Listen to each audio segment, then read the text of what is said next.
Hi and welcome to Tonya Creates. My name is Tonya Edit. In today's video, I'm going to show you how to create this non-destructive text cutout in Photoshop. Right here, I have a simple design. I have the background and this white square, or I'll call it a rectangle, this white rectangle that is crossing across the screen of the design. Then I have this text up here.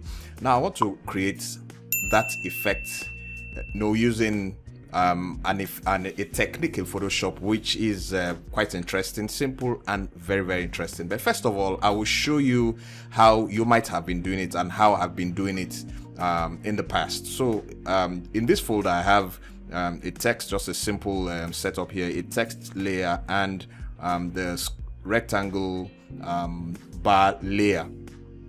So what I have here is that I would normally go to the text layer, holding down my control key, and I click.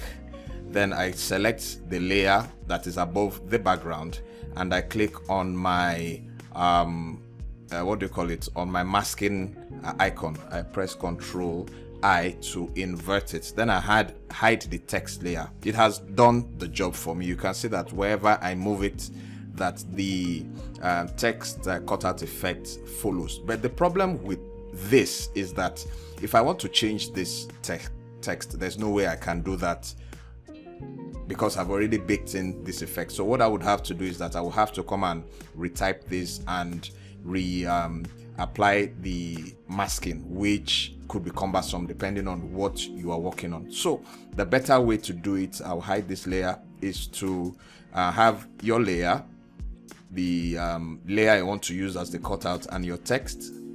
I select the text, I go to my effects and I click on blending options. Then the trick that here is that we'll find it under this advanced blending option. So we go to the fill opacity and drag to the end, make it 0. Then knockout, we click on shallow knockout and you see the effect has been applied. I click OK. The beauty of this technique is that if I double click this text, you see it's still live. I can still change this and my text is still live. I can change it, I can do anything with this and I don't have any problem. As easy as that. And this also applies to if maybe I want to create a shape. Let me just pick out an ellipse and I draw out a shape, say circle. This can be actually any color.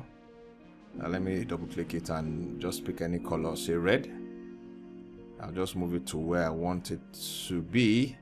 Then I double click or I click on this effects and go to my fill opacity and make that 0, knockout shallow, and you see that that effect has been applied because when I move it, the cutout effect is maintained wherever I move it to.